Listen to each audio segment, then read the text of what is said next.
Explosion rips through gas pipeline in Russia. Here's a summary of the article. Moscow, an explosion on a section of a Europe-bound natural gas pipeline in western Russia killed 3 people on Tuesday but didn't affect export supplies, officials said.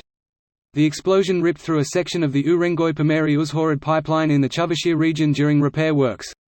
Regional authorities said that 3 repair workers were killed and 1 was injured by the explosion that sent a huge plume of burning gas high into the air.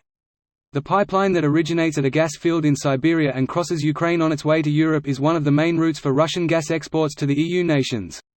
Chuvashia's governor, Oleg Nikolaev, said in televised remarks that it wasn't immediately clear how long it will take to fix the section of the pipeline cut by the explosion.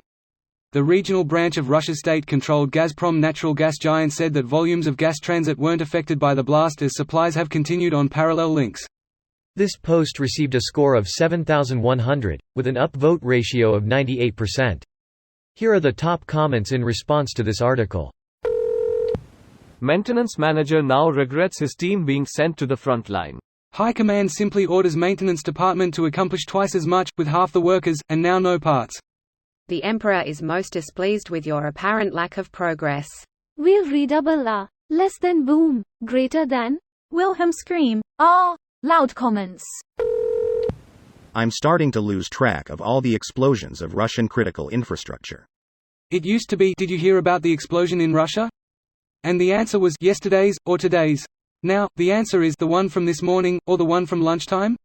Yes, we've had one explosion. But what about second explosion? Boomsies.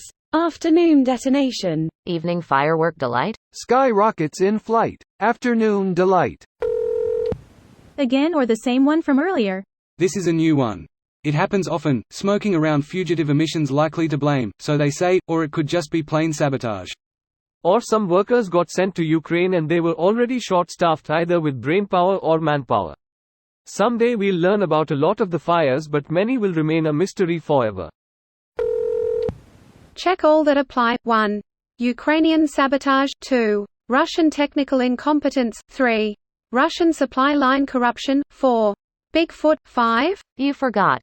Careless extreme smoking. It's a carelessly smoking, technically incompetent Bigfoot working on behalf of Ukraine to corrupt supply lines with sabotage. All the things. Twice. Ahem, twice.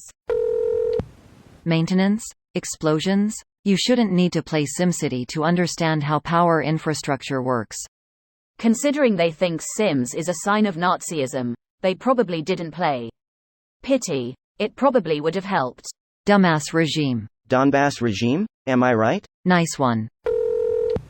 Of course, Russia is reporting, everything is okay, a few people died, natural gas is still flowing on parallel lines, blah blah blah. There isn't any other lines left. There are. Look again. So it turns out I live on a massive gas pipe. Dmitry will now perform his act of chain smoking 30 cigarettes. Oh shit. Incorrect. The gas pipeline fell out of a 7th-story window. Terrible tragedy. The gas pipeline shot itself 4 times in the chest. Boy, that's a real shame. It would be so sad if Russians had to suffer a cold winter because someone blew up their heat sources. Slava Ukraini. This is a pipeline supplying Russian gas to Western Europe. It's killing Russian exports. It's actually the last pipeline to Western Europe that was still delivering gas. Quite important. Caution! Invading another country may be hazardous to the country you live in. Edit. Especially if it's right next door. This video was automatically created by Reddit to speech. The article and comments in this video were selected from Reddit according to their upvotes, and any paraphrasing was performed by smmry.com, without any human intervention.